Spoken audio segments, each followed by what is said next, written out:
ನಮ್ಮ ಇಡೀ ಬೆಂಗಳೂರು ದಕ್ಷಿಣ ವಿಧಾನಸಭಾ ಕ್ಷೇತ್ರಕ್ಕೆ 8 ಕ್ಷೇತ್ರಗಳಿಗೂ ನಾವು ಆಗಲೇ ಪ್ರತಿಯೊಂದು ಕ್ಷೇತ್ರಕ್ಕೂ ನಾವು ಹೋಗಿದ್ದೀವಿ. ಇವತ್ತು ನಮ್ಮ BTM ವಿಧಾನಸಭಾ ಕ್ಷೇತ್ರದಲ್ಲಿ ಒಂದು ದೊಡ್ಡ ಸಮಾವೇಶ ಆಯಿತು.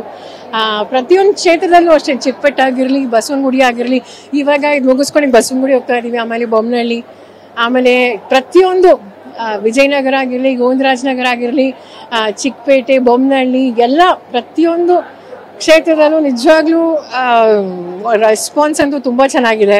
ಯಾಕಂದರೆ ಜನರು ಹೇಳ್ತಿದ್ದಾರೆ, ನಾವು ನಿಮ್ಮನ್ನು ನೋಡಿದ್ದೀವಿ, ಒಬ್ಬ ಶಾಸಕಿಯಾಗಿ ನೋಡಿದ್ದೀವಿ, ತುಂಬ ಚೆನ್ನಾಗಿ ಕೆಲಸ ಮಾಡಿದ್ದೀರಾ.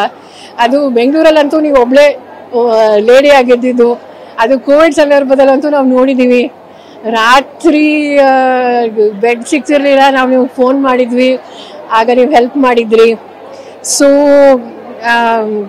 ಜನ ಅಂತೂ ಆಶೀರ್ವಾದ ಮಾಡ್ತಿದ್ದಾರೆ, ನಿಮ್ಮಂತ ಅವ್ರು ಬರಬೇಕು. ಒಬ್ಬ ಸರ್ ನೀವೇ ನೋಡ್ತೀರಾ, ಇವತ್ತು ಎಲ್ಲ ಕಡೆ ನಾವು ಸಭೆಗಳು ಮಾಡ್ತಾ ಇದ್ದೀವಿ, ಜನರನ್ನ ನಾವು ಮೀಟ್ ಮಾಡ್ತಾ ಇದ್ದೀವಿ. ರೆಸಿಡೆಂಟ್ ವೆಲ್ಫೇರ್ ಅಸೋಸಿಯೇಷನ್ಸ್ ಇರ್ಬೋದು, ನಮ್ಮ ಕಾಂಗ್ರೆಸ್ಸಿನ ಎಲ್ಲ ನಮ್ಮ ಮುಖಂಡರು ಇರ್ಬೋದು, ನಮ್ಮ ಶಾಸಕರು ಇರ್ಬೋದು, ನಮ್ಮ ಅಭ್ಯರ್ಥಿಗಳಿರ್ಬೋದು, ಎಲ್ಲರೂ ಇವಾಗ ಭಾಳ ಜನ ಮನೆಗಳಿಗೂ ಸಹ ನಾವು ಹೋಗಿದ್ದೀವಿ. ಭಾಳ ಜನ ಅವರೇ ಫೋನ್ ಮಾಡಿ ಅವರೇ ಕರೆ ಮಾಡ್ತಿದ್ದಾರೆ, ನೀವು ಬನ್ನಿ ನಾವಿಲ್ಲಿ ಮೀಟಿಂಗ್ ಮಾಡ್ತಿದ್ದೀವಿ ಅಂತ. ಸೊ ನಾನು ಒಬ್ಬ ಶಾಸಕಿಯಾಗಿ ಏನು ಕೆಲಸ ಮಾಡಿದ್ದೀನಿ ಅದನ್ನು ಸಹ ನೋಡಿದ್ದಾರೆ. ಮುಂದೆ ಒಬ್ಬ MP ಆಗಿ, ಒಬ್ಬ ಸಂಸದೆಯಾಗಿ ಹೇಗೆ ಕೆಲಸ ಮಾಡ್ತೀನಿ ಅಂತ ಸಹ ನನಗೆ ಜನರು ಗೊತ್ತಿದ್ದಾರೆ. ನೀವು ಕೈಗೆ ಸಿಗ್ತೀರಾ, ಒಳ್ಳೆ ಕೆಲಸ ಮಾಡ್ತೀರಾ ಗೊತ್ತು, ನಾವು ನೋಡಿದ್ದೀವಿ. ಆಮೇಲೆ ನೋಡಿ, ಒಬ್ಬ ಸಂಸದರ ಕೆಲಸ ಏನು ಅಂದರೆ, ಅವರು ನಮ್ಮ ಕನ್ನಡಿಗರ ಧ್ವನಿಯಾಗಿ ಪಾರ್ಲಿಮೆಂಟಲ್ಲಿ ಇರಬೇಕು. 28 ಕ್ಷೇತ್ರಗಳಿದೆ ನಮ್ಮ ಕರ್ನಾಟಕದಲ್ಲಿ.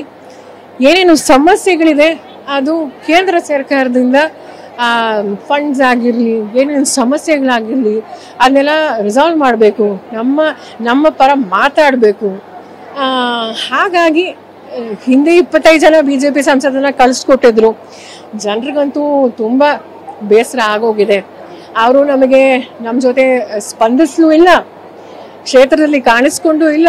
ಆಮೇಲೆ ಅವರು ವೋಟ್ ಹಾಕಿ ನಾವು ಕಳಿಸ್ಕೊಟ್ವಿ, ಏನು ಪ್ರಯೋಜನ? ನಮ್ಮ ರಾಜ್ಯಕ್ಕೆ ಇಷ್ಟ ಅನ್ಯಾಯ ಆಗಿದೆ.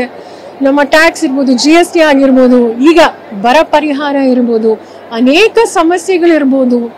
ಆಮೇಲೆ ಹಿಂದೆ 4 ವರ್ಷ ನಮ್ಮ BJP ಸರ್ಕಾರನೇ ಇತ್ತು ನಮ್ಮ ರಾಜ್ಯದಲ್ಲಿ.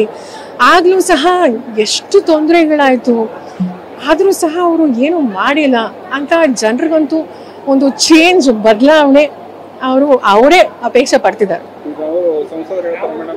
ಸರ್ಕಾರ ನಮ್ದು BJP ಸರ್ಕಾರ ಇದ್ದಾಗ ನಾವು ಮೆಟ್ರೋ ತಂದಿದ್ದೀವಿ, ನಾವು ಔಟ್ಲೈನ್ ರೋಡ್ ತಂದಿದ್ದೀವಿ, ಎಲ್ಲ ನಾವು ಅಭಿವೃದ್ಧಿ ಮಾಡಿದ್ದೀವಿ ಅಂತ ಹೇಳ್ತಾರೆ ಸರ್. ಮೆಟ್ರೋ ಯಾರು ತಂದಿರೋದು ಅಂತ ಎಲ್ರಿಗೂ ಗೊತ್ತಿದೆ. ಈಗ ನೋಡಿ, ಸಂಸದರ ಕೆಲಸ ಏನು, ಶಾಸಕರ ಕೆಲಸ ಏನು, ಕಾರ್ಪೊರೇಟರ್ ಕೆಲಸ ಏನು ಅಂತ ಎಲ್ಲೊಂದು ಕಡೆ ಅವ್ರಿಗೆ ಕನ್ಫ್ಯೂಸ್ ಆಗಿದೆ ಅನ್ಸುತ್ತೆ. ಸೊ ಹಾಗಾಗಿ ಅವರು ಮೆಟ್ರೋ ತುಂಬಾ ವರ್ಷದಿಂದ ಆಲ್ರೆಡಿ ಕನ್ಸ್ಟ್ರಕ್ಷನ್ ಆಗ್ತಾ ಇತ್ತು. ಈಗ ಆಲ್ರೆಡಿ ಆಗಿರೋ ಕೆಲಸನ ಬಂದು ನಾನು ಮಾಡಿರೋದು ಅಂತ ಹೇಳೋದು ಅದು ತಪ್ಪು. ಹಾಗಾಗಿ ಜನರೇ ನೋಡ್ಲಿ ಏನೇನು ಜೆನ್ಯೂನ್ ಆಗಿ ಕೆಲಸ ಮಾಡಿದ್ದಾರೆ, ಏನು ಕೆಲಸ ಮಾಡಿಲ್ಲ. ಜನ ಏನು ಅಪೇಕ್ಷೆ ಪಡ್ತಾರೆ ಅಂದ್ರೆ, ಒಬ್ಬ ಜನಪ್ರತಿನಿಧಿಯಾಗಿ ದೇಶ ಕಟ್ಟೋ ಕೆಲಸ ಮಾಡಬೇಕು, ದೇಶ ಒಡೆಯೋ ಕೆಲಸ ಮಾಡಬಾರ್ದು.